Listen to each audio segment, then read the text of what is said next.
right, there we go. We're live. So, hi everyone. My name is Bedard. I'm project manager at Prevu3D. So yeah, I will introduce my colleague Jay as well. Jay has been in the team for the past few months now, growing up in his role, catching up, and now recently just got promoted to the director of customer success. So first of all, congrats, Jay. Thank you. Thank you. Happy to be here. I think we're approaching 5 months, and time goes by real fast. So yeah, no, that's crazy. How fast it's going. Like all the releases that we're doing months over months, it's really interesting to see the momentum that we have now as a team, and everyone in the team like going to the next level. So I think it's pretty interesting for sure. I agree. It's good to get you on camera. It's always hard to pin you down during the day with all our questions and all of the rapid changes we're making to the platform, to the solution, with our customers always asking for more. So it's a very exciting time, and I'm excited to see where it goes in the next 6 months because we got a lot of big things coming. Yeah, for sure. So I hear myself. Okay, there we go. So yeah, for those who are joining, basically we will cover today the release review. So we just did a release yesterday, the 25.4, which introduced a lot of cool features. So we will go through that list together. If you have any questions at any time, don't hesitate to ask. You can go in the comment sections, send your questions in there, or if you have some things that you want us to cover a bit more further, let us know. We will just put your question on the screen and we will answer it as much as we can. So yeah, anytime, just go ahead. Do you want to add something, Jay? No, I think we should just dive into it. Get into the direct CAD integration with our RealityConnect plugins. I mean, we already have one for Revit. We just made some improvements. We're rolling that out in this release. Well, you have Prevu3D also going through some iterations from some of our feedback from our customers. Inventor, Omniverse, and today we're releasing, or soon to be releasing, the Bentley Systems MicroStation connector, which is amazing, allowing us to bring in directly point clouds and meshes. So yeah, so as some of you may have noticed in the past few months, we have put a lot of energy on bridging the gap between reality capture data and CAD software. So trying to push the data that we have on our platform to the tools that you guys are most likely using for your engineering workflows. So we're hiding the level of complexity is something that we're trying to do as much as possible, because point clouds, meshes tend to be cumbersome to share, to bring between different projects. So really bridging that gap is a key component on our side in the strategy. So like Jay mentioned, we just came up with a new version of the Revit plugin as well, which addressed some minor issues regarding coordinate systems and things like that. So now it's all handled properly. So for those who tested the previous beta versions, it's time to update it. You can go on the Prevu3D portal on your accounts. You can go under the settings, the app and plugins, and you can download the latest version of the plugin. And yeah, that will fix some issues that you may have faced in the past. Certainly, yeah. Revit's it's a great way to coordinate your Revit models directly with the point cloud. Hopefully, you start with that way. If you don't, feel free to reach out to our team.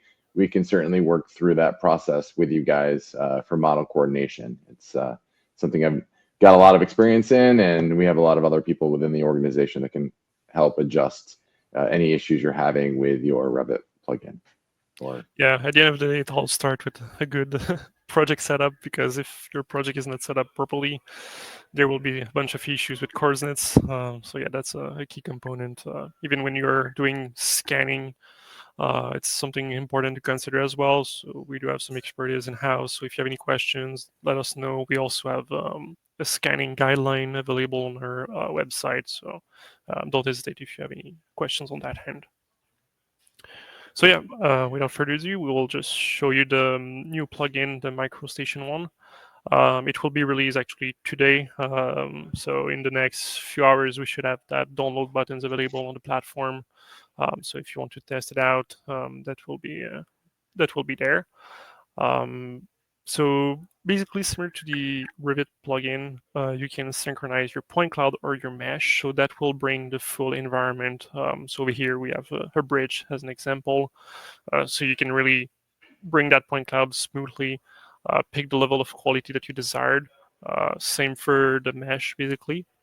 And you can also load reality assets. So for those who are not familiar yet, we have that notion of reality assets. So those are assets that you define within your space that are spatially bound. So basically, you can go under reality plan or desktop application, define an asset, and load them afterwards inside the MicroStation. So if I go over here, as an example, the bridge structure over here was defined as an asset, so we were able to load that as a mesh over here quite easily.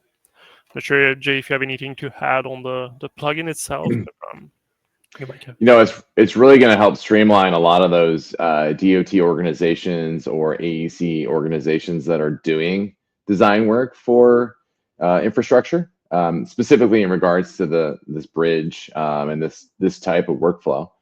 Being able to stream that data directly in from an existing point cloud and/or mesh is going to help streamline generation of new plans or just the general conceptual drawings that an organization is going to need to produce for the project. Yeah. So on my side, I also have a picture of the mesh version, the point cloud side by side. There's a small difference. Like over here, you might see there's missing tiles. It's just because we didn't wait for the mesh to load. But at the end of the day, in the backend, we're leveraging the Bentley native file formats. So it's pretty efficient.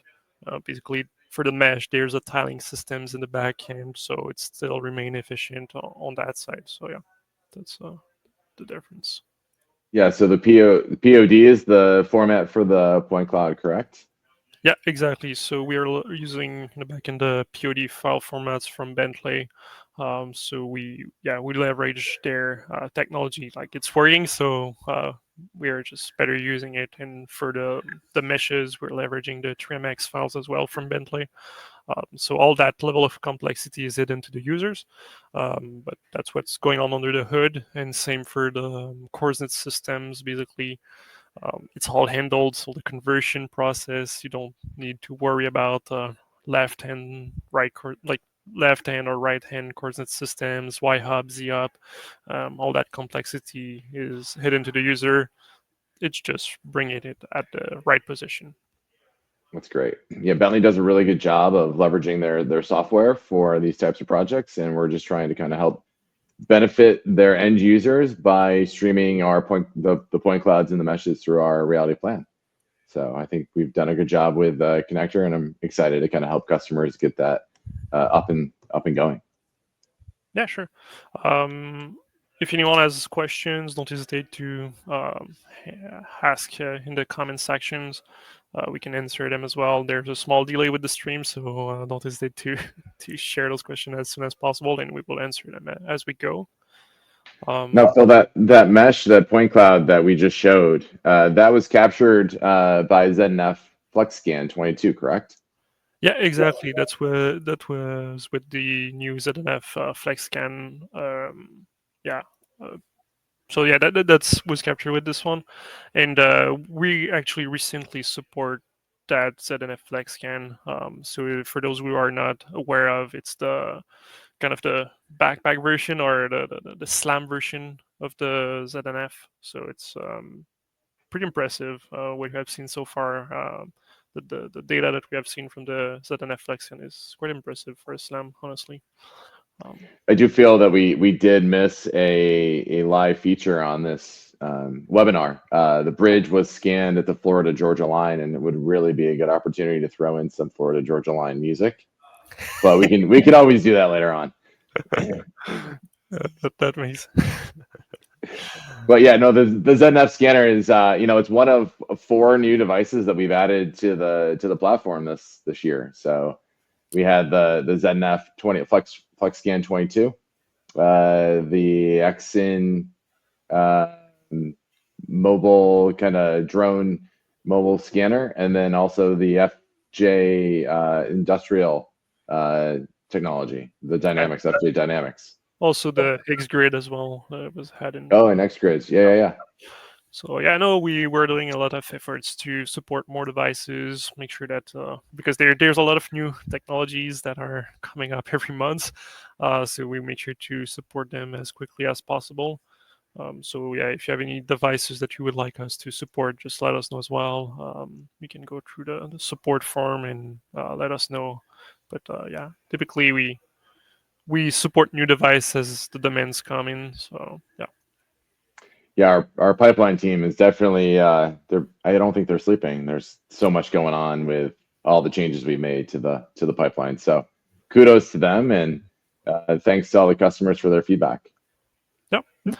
We do have a questions regarding the MicroStation from Ken. Basically, does the plugin work with all the Bentley CAD software or only MicroStation? So for now, it's only working with MicroStations. It's something that we are open to discuss and see if there's other fits into the other solutions of Bentley for sure. And Ken, if you have any specific questions you want to see that in H&H modeling or any of those types of programs, let us know. We can certainly look at adding that. So yeah, now we will jump more on RealityPlan. We added some features for mainly for the primitive, but also for the clipping manager. So I will go through those new features and explain you a bit further why we are doing this. It might look basic, but there's some utilities behind that, and I will cover this.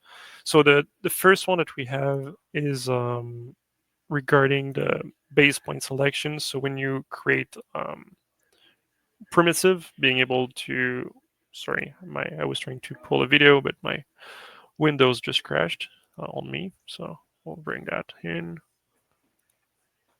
Yeah, while you're working on that, so a primitive is going to be kind of anything that's a cube, a cylinder, a general solid that you want to bring into RealityPlan. You want to be able to kind of manipulate that in a native format that is intuitive and provides the most flexibility, and that's where we're driving. We're working towards a solution that allows users to really streamline their layouts for factories or new design, any type of construction project, you name it. We want to make sure that you're able to bring in those elements and adjust them as needed. We don't want a clunky piece of software out there that makes it really hard for you. So the base point selection, are we ready, Phil? Yeah, we'll kind of highlight. I lost my Windows bottom bar. I lost everything, so now I'm back. There you go. Great. But yeah, I think, like you mentioned, like a lot of our users are using RealityPlan to do pre-design analysis and things like that. The primitive, you can scale it whatever you want. You can change the width, height, and things like that. So you can really use that as a starting point. Obviously, it's not as the CAD model would look like, but for those that does not have any CAD models, that's a good alternative. Just placing a buttock, playing around with it. So now we are able to change the base point from the center to the bottom. So that helps for positioning the assets, or when you are copy pasting the assets several times. If you're selecting the base point, when you paste it, the base point will sit on the floor as well. So that can help the workflow over here. And so that's one part of the primitive improvement. The other one is regarding the textures. So for those who are using RealityPlan at the moment, you may know that you can attach textures to those primitives. Now with the cube one, you will be able to put different textures on each faces of the cube.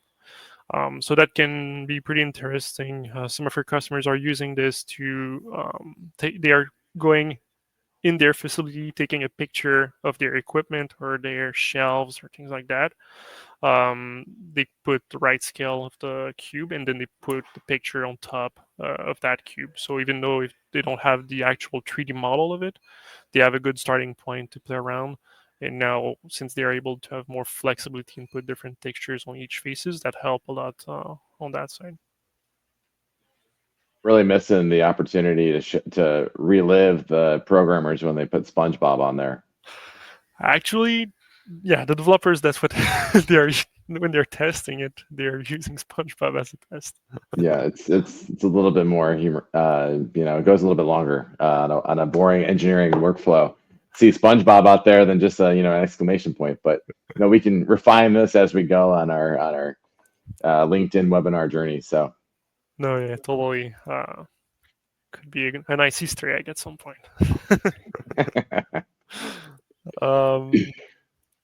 And yeah, the other one on RealityPlan is on the clipping manager.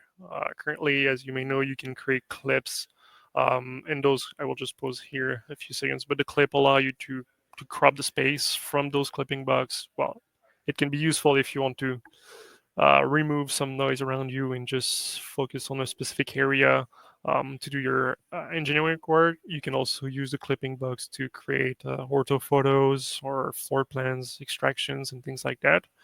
Over here, what we're able to do now, we have a new option in the clipping manager allowing you to clip only the environment or not.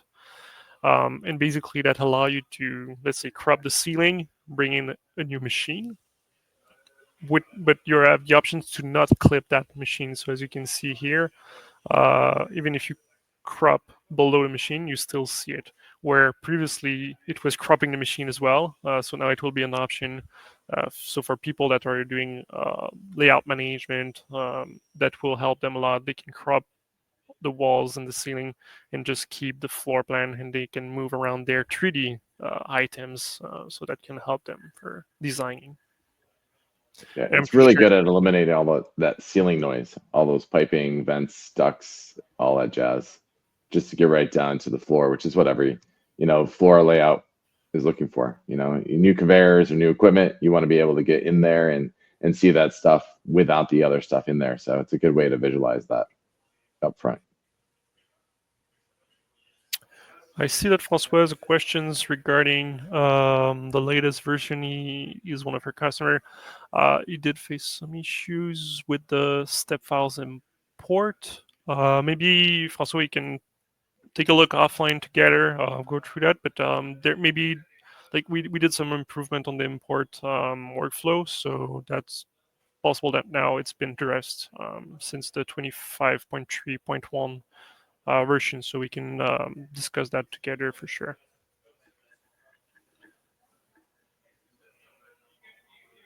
Great.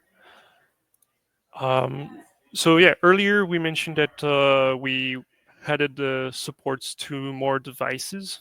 So we went through HexGrid, Hexin, ZNF, but now we are also adding a new one, which is Viametris. Viametris is a SLAM device from France. Pretty impressive technology. So we'll show over here like a small fly through of one of the samples that they provided us. So here, so yeah, it's been uploaded, and within a few hours, it's been converted to our meshes. So it's pretty impressive what we can do. I think the speed capture is quite fast as well. I'm not sure, Jay, if you had any more details regarding the Viametris scanner on your hand, but it's pretty impressive so far. It is really impressive. It's nice to see a SLAM sensor that you can mount on a car. You can wear it as a backpack. They have a front-loaded kind of Goonies style expandable arm that it rides on. I think I've seen a few videos where they're on Lime scooters or something similar. It's really nice to have that level of flexibility.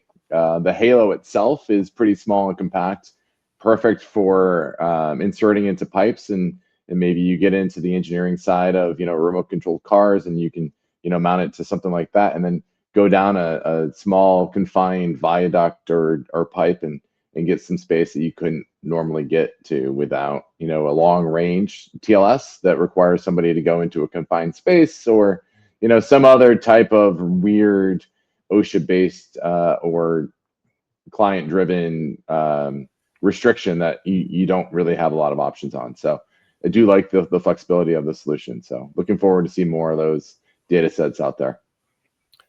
Yeah, sure. Same. I think we will receive new samples pretty soon, so I'm pretty excited about that. Regarding the import workflow, I know we covered that in the past webinar, but I think it's good to reiterate on that.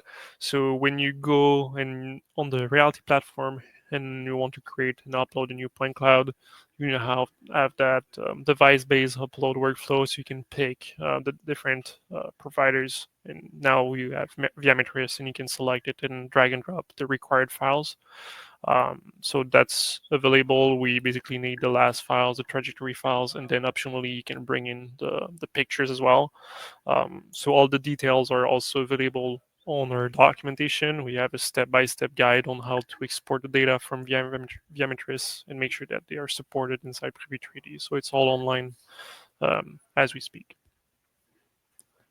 I know Thomas had a question as well regarding the recording, if it will be available after the call. So yes, it will be available. So there will be like a post on LinkedIn, and it will be available on YouTube as well. So great.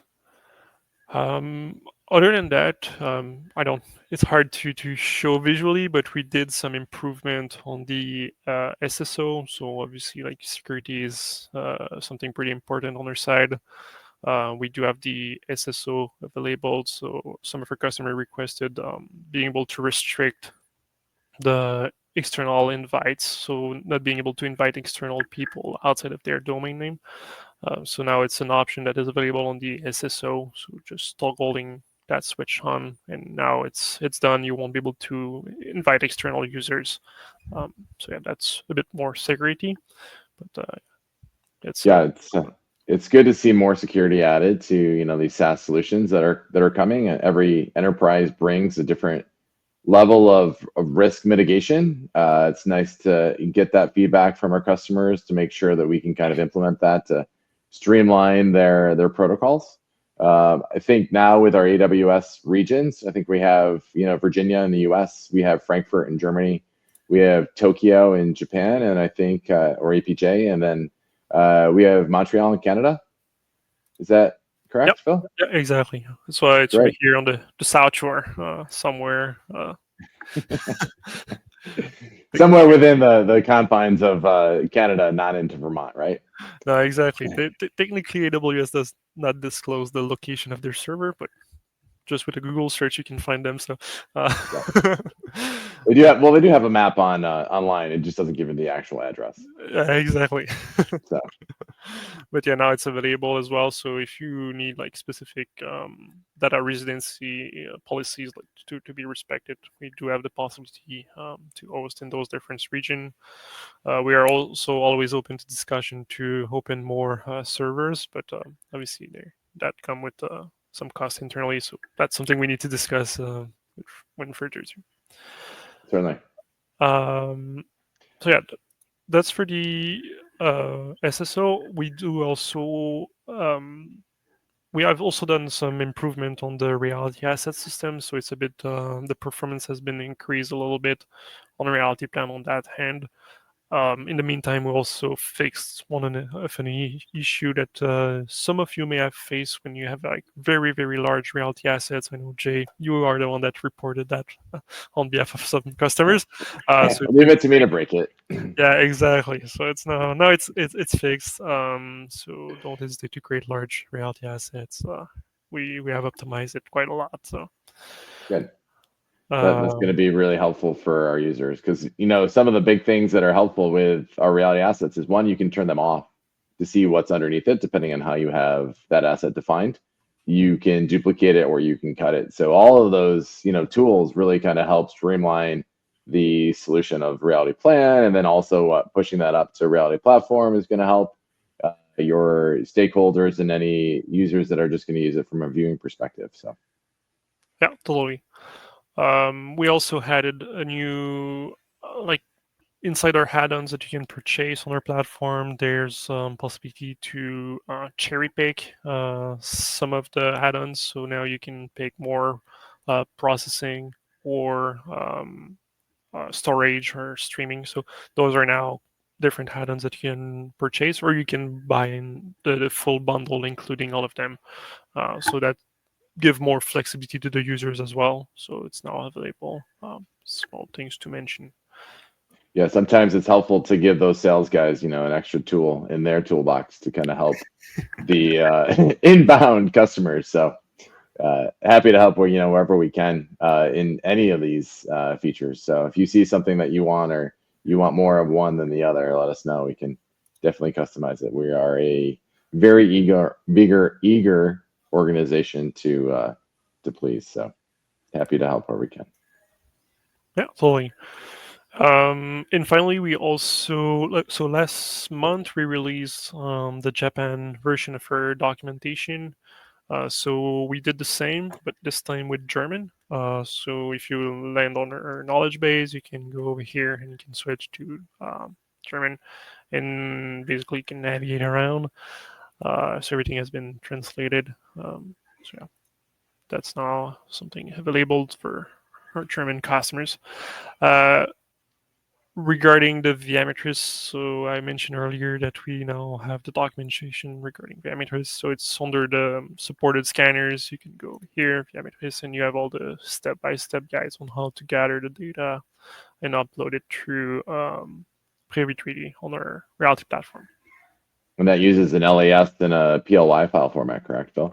Yes, it's the LAS file. Yeah. Perfect. And the trajectory is X, Y, and Z. And then optionally, the photospheres come up with the trajectory as well. So. Yeah. Oh, great. Do we, with the trajectory import, is that viable as an end product to the customers? Yeah. Basically, the trajectory is just an option that they can export, drag and drop it, and then on our side we leverage that trajectory to do some computing in the back end. But yeah. Great. So now it's available. So if anyone has a Viametris hardware, you can go on RealityPlatform, upload his data. Perfect.